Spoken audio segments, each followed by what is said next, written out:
morning and welcome to Creating Disciples with me, Austin Roberts. Today we're going to look at a message that comes to us from the book of Revelation. You see, in the first few chapters of Revelation, there are 7 churches to which Jesus says something. So we're going to look at one of those today. And the one of those that we are going to look at in particular is the church in Smyrna. So thank you for being with us today, and we hope you are blessed by the message that Christ brings. Have you ever been in a place that is very, very difficult? Perhaps you feel like you are just holding on by a thread, just holding on by the skin of your teeth, so to speak. You ever been somewhere where the pressure is so great, where the difficulty is so large that it's hard to think about tomorrow or what's happening next? Well, if you've been there, you're not alone. There are some other people in the Bible who are probably familiar with the type of situation you're in. In fact, this type of situation reminds me of a song, a favorite song of mine, that is sung by the popular alternative and rock band One Republic. And the song is entitled Marching On. The lyrics go something like this. For those doubts that swirl all around us, for those lives that tear at the seams, we know we're not what we've seen. For this dance we'll move with each other. There ain't no step more than 1 foot right in front of the other. There's so many wars we fought, there's so many things we're not, but with what we have, I promise you that we're marching on. We're marching on. The feeling of marching on and just trying to make it to the next day, the next moment, perhaps, was a feeling that was familiar with William Wilberforce. You see, Wilberforce, in the late 1700s and the early 1800s, was dedicated to the abolition of the slave trade in Great Britain. His life's work, the grand majority of the time he spent there in Parliament, was dedicated to that. You see, in the early 1780s, Wilberforce was a young member of Parliament, and that's just what he did. He put tons of time, effort, and work into drafting a bill that would abolish the slave trade there in England. You see, there were many, many staunch opponents of that, however. So as he worked on that, they did everything they could to slow that process as much as they could. Well, after much time had passed, finally, in 1789, Wilberforce brought his bill, his proposal, to the floor. It was defeated, however, by a nearly 2-to-1 margin. Wilberforce had lost, and he lost by quite a lot. And after all that time, he came down with an illness that was probably stress-related, and he couldn't work. But finally, he was nursed back to health, and he made it back. And then 4 years later, once again in 1793, he brought another bill to the floor of Parliament that was again defeated. But this time, it was defeated by a much, much narrower margin. But yet again, Wilberforce had been defeated. And so he was discouraged, and he spent years, decades even, not working on it any longer. Well, as time went on, his friend and confidant and another important member of Parliament, William Pitt, continued with him to help him to work on this. And they worked, and they worked, and they worked. Well, in 1806, Pitt passed away, and Wilberforce had once again renewed energy to continue working on this. And he brought it again. And finally, on the day of February 23 of 1807, as tears streamed down Wilberforce's face, it passed. And it passed by a large, large margin. In fact, I believe there were only 16 in Parliament who voted against him. You see, for Wilberforce, he would have known what that feeling would have been like, to have been in a place that was very tough, very difficult, a place where he couldn't just keep moving on so easily. But he took that message to heart, the idea of marching on and moving forward and to keep on trying. Perhaps you are there today. Perhaps you're in a situation at work where things are tough. The boss is putting on a lot of pressure and he's not very nice. But what can you do? But keep marching on. Or maybe it's at home and the home life isn't so good. It's been difficult with your spouse. The future seems bleak. You cannot see past today into tomorrow. And what can you do? But keep marching on. Or maybe it's a different situation altogether. You're at school and it's been a tough semester. You're not sure that your grades are doing so hot. You're struggling with the homework, with the quizzes. You don't quite understand the concepts like you had thought that you would. And what is there to do but to keep marching on? Well, if you're familiar with that situation, if you know what that is like, I would like to invite you to open with me. We're going to open to the book of Revelation, to the 2nd chapter, and we're going to read in a few moments, verses 8 to 11. And this is the letter to the church in Smyrna. But before we read that, let's talk about the city of Smyrna itself. So Smyrna, like the city before it, Ephesus, is a port city and a city of trade. And also like Ephesus, it is a free city within the Roman Empire. What that basically means is that Smyrna has the ability and the responsibility to govern themselves without too much interference from Rome and the Roman Empire. And that is not something that was given to very many cities during that period of time. But that means that Smyrna was important. In fact, back then, the citizens of that city called it the first and most important city in Asia. Smyrna was also known to be beautiful, gorgeous. In fact, Smyrna, under a different name, Izmir, survives to this very day, a very beautiful city. And then, to top it all off, the grand majority of the citizens of this city were wealthy. They had abundant riches. The city was a great place to be, for people were wealthy, they were rich, they lived comfortably, they lived in a beautiful place, and it was a free city. It was a great place to be, the city of Smyrna. However, remember that feeling of marching on because you don't know what to do next. Because those who follow Christ in that city are perhaps in this kind of situation.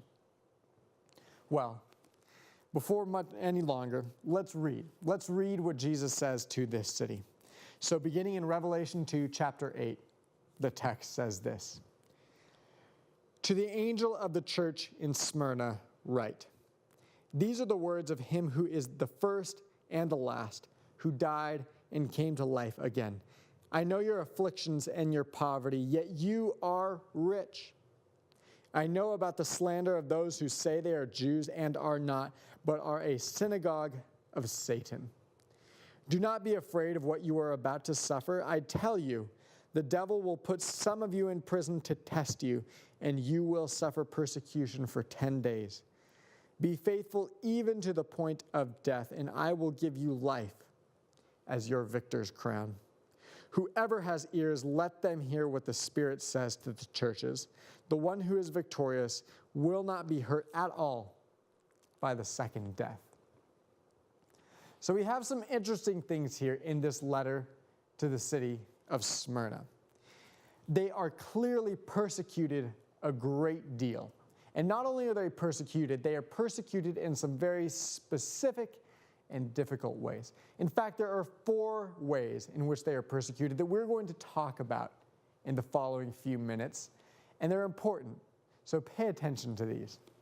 The first is pressure. You see, in the city of Smyrna, the people there who are followers of Christ, the Christians, are put under a great deal of pressure. If we go back and we look at the original language of Revelation, if we look at the Greek, there is a word that is used, and that is the word thlipsis. And that specific word means pressure, so that's how we know that. And it's the kind of pressure that you cannot get out from under. If you remember, back in the summer of 2016, the Summer Olympics were played in Rio de Janeiro, Brazil. It was a wonderful event to watch. Athletes from hundreds of countries, dozens of countries all over the world came to compete in a variety of different events, of sporting events, to win gold, silver, or bronze. It's an event that people from everywhere watch and enjoy a great deal. And many of the athletes from the different countries come and have a great time. Not only do they compete, but they have the opportunity to meet people from all over the place. But there is one country for which that process is not the same. It's very different. And that is the country of North Korea. You see, for those who come from North Korea, it's not like it is for the other countries. Samsung, one of the sponsors of the Olympics in 2016, gave Galaxy Note 7s to every single athlete who came to compete. But the athletes from North Korea had their Samsung Note 7s confiscated, and they were not allowed to use them. But really, that was the least of their worries. You see, back in London in 2012, when the Olympics had been played there, the North Korean athletes had won gold medals. They had won 5 gold medals, in fact. And so in preparation for 2016, the dictator of North Korea, Kim Jong-un, said to his athletes, okay, you won that many last time, I want you to win 6 gold medals this time. And that's all he said. And he put them under a great deal of pressure, as you can imagine. Well, I don't know what that kind of pressure is like, but I checked the medal standings after those Olympics were over, and they had not won that many gold medals. And I don't know what happened to those athletes. If they had won gold medals, they were treated like royalty back at home. But it must have been very difficult for those athletes to be under that tremendous amount of pressure. But the truth is, to escape that pressure, all they had to do was win. But for the Christians here, for the Christians in the city of Smyrna, it was not like that. There was no way to escape the pressure. They were simply under it 100% of the time as followers of Christ. And so you can imagine that kind of pressure to conform, to do what everybody else is doing, to worship their gods, to eat their food, to take part in their practices and rituals. That's the kind of pressure they were under, just to conform. And it's hard to simulate that. It's hard to know what that's like. But that's not the only persecution they suffered. Not only were they under tremendous pressure, they were also very, very poor. And that was a difficult thing to think about for them because, you see, like I said, in the city of Smyrna, pretty much everybody else was rich. But the Christians were poor. They lived in poverty, living hand to mouth, not knowing always where the next meal would come from. And so in a city surrounded by glitz and glamour and beauty and money and riches, they were poor. They didn't have the money to buy things. They didn't always know where the next meal would come from. In fact, that often depended on the ships coming from Alexandria. And the ships would come with corn, and they would be able to glean some of that and get some food. But if the weather changed, if the wind blew the wrong direction and the ships were delayed, they would go hungry. They had nothing that they could do about that. They would simply starve, and some would die. But that's what it was like to be poor. So they have 2 difficult things they're dealing with. 1, great pressure. 2, great poverty. But there are more, 2 more in fact. And the third type of persecution that they are dealing with is slander. You see, there were many things said about the Christians during that day and time. Things that were not true. There were lies about the Christians. Scholar William Barclay, in fact, compiles a list of things that were said about the Christians during that period of time that I'm going to read to you. I'm going to read to you this list because these are some of the lies and the things that were said about the Christians, and it'll be interesting to hear. 1, they were cannibals because they ate the body and blood of Christ. 2, because their common meals were called agape feasts, it was said that they were participating in orgies. 3, the Christians split families because people would leave their families to become followers of Christ. 4, they were atheists because they had no idols or images to worship. 5, They were politically dangerous because they would not proclaim Caesar is Lord. 6, they were arsonists because they predicted the end of the world in flames. So you can imagine what type of situation this would be. First, they were under immense pressure to conform to the world by which they were surrounded. Second, not only were they under immense pressure, they were also very, very poor. They had very little means by which to provide for themselves. It was a tough, tough place to be. And not only that, there were people that also lied about them. They spread these rumors and these things about the Christians that weren't true, and that only made life more difficult. And then finally, we have a fourth type of persecution with which they dealt, and that was imprisonment. You see it there in the text. It says, "Some of you will suffer prison." You see, prison, however, is not the same today as it was then. Today, although there are certainly issues in our justice system, and there are mistakes made, and there are bad people in that system, I believe that the grand majority of those within the system do their best to carry out justice and do the right thing and put people in prison who deserve to be there and keep people out that aren't supposed to be there. But that's not really how it was back during the time of this letter in the city of Smyrna. You see, then, prison was basically just a stop before death. If you were put in prison, the likelihood was that you were going to be put to death. So basically, everybody in prison then was on death row. So if you were in prison, you were in trouble. And that's the type of thing that these people dealt with. They were put in prison because of the lies that were told about them, and there was nothing that they could do about it. But that's just how it was. So here, once again, there are 4 different kinds of persecution that these people are dealing with. First, they're under great pressure. The pressure to conform, to leave Christ and his followers, and to do it the way everybody else is doing it. Under pressure. Second, they're poor. They don't have a way to really provide for themselves. They rely on these ships from Alexandria, but even then it's tough. Third, the people around them tell lies and slander about who they are. They say things that aren't true. They make life even more difficult for the Christians than it already is. And then fourth and finally, they are under threat of prison, which ultimately means threat of death.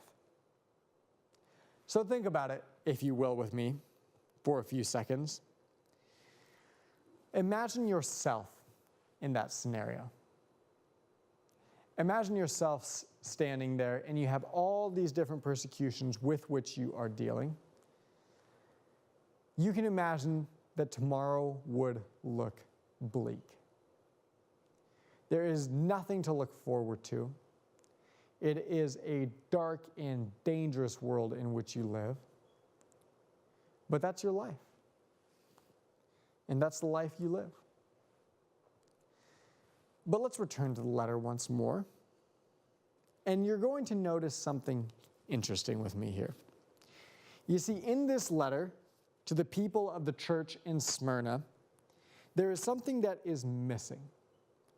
And that is this: there is no rebuke. This is one of only 2 in this collection of 7 letters to the 7 churches where there is nothing negative mentioned about this church. And to think about that is powerful. You see, Jesus realizes that when you are suffering so greatly, that is not the time to rebuke someone. That is not the time to tell someone they're doing something wrong. But instead, that is a time to pick them up and build them up and help move them forward. And Jesus understands that reality as he speaks to this church. He says, listen, I understand you are under great persecution. You're dealing with many difficulties. But he has one thing to say. It's very simple, and it's this. The one simple thing he says to this church is be faithful. That's all. Be faithful. Just hold on. It doesn't seem like there is a better tomorrow coming, but there is. And you can't see it from here, but something greater is coming. And that's all he says. Be faithful, even unto the point of death. He says, keep the faith. Just keep marching on.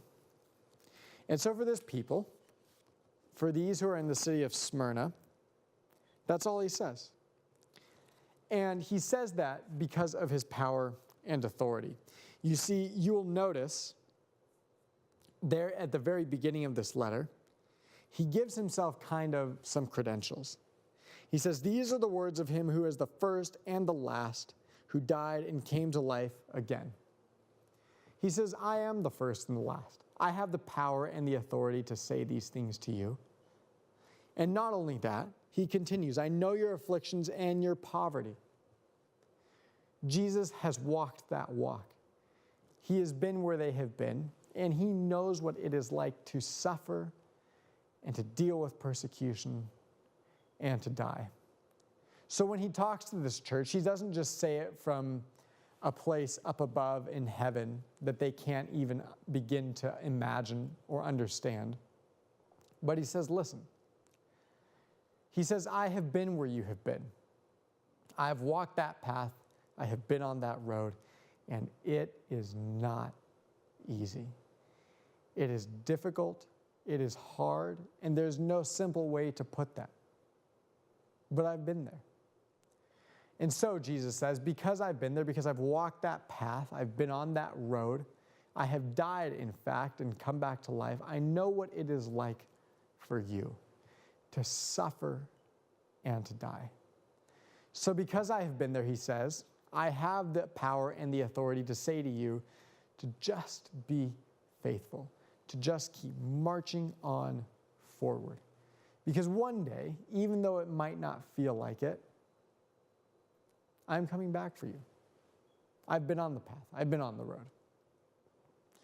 When I graduated from high school, I attended Walla Walla University, and it was a great experience. I loved it.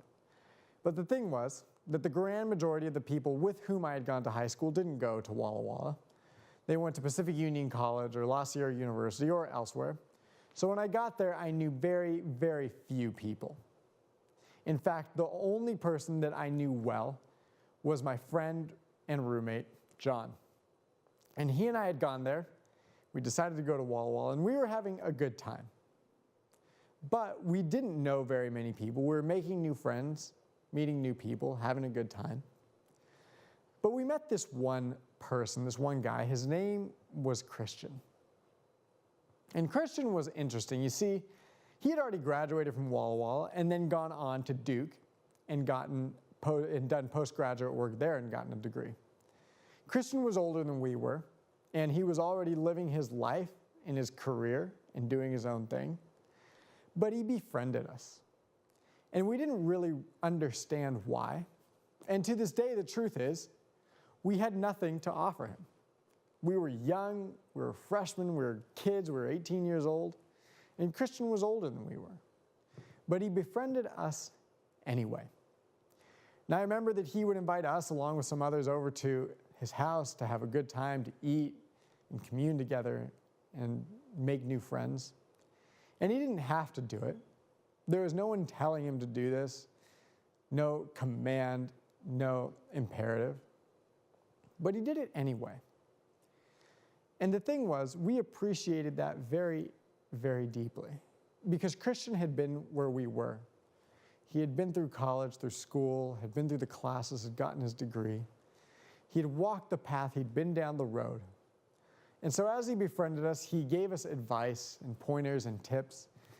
He said, oh, you do this or try that, study like this, think about that or whatever. And it was very meaningful. especially to the two of us who knew very little about college. We had never been before. We were unfamiliar with the process and the place.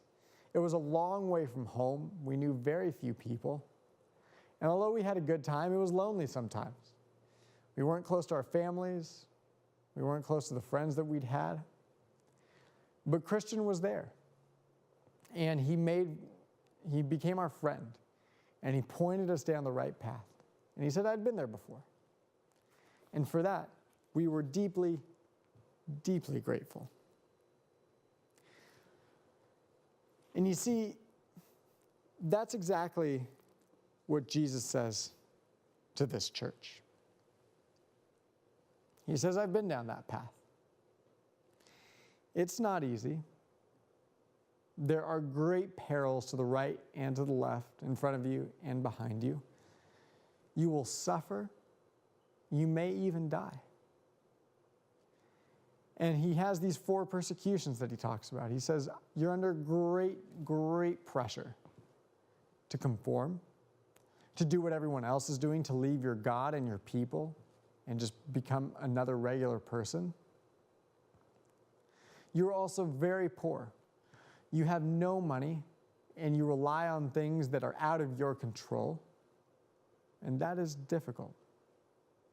And not only that, there are those in this city, many who slander you, who tell lies about you, who say that you do this thing or that thing that just simply aren't true. And then finally, you're under threat. You're under threat of imprisonment and ultimately death. And Jesus says, I have been there. I have been under great pressure. I have been very poor. People have told lies about me, and they have threatened me with imprisonment and death. But I've been on the road. And even though you can't see it, there is a brighter future, a better tomorrow, something to look forward to. So for you, maybe Jesus is bringing you this message.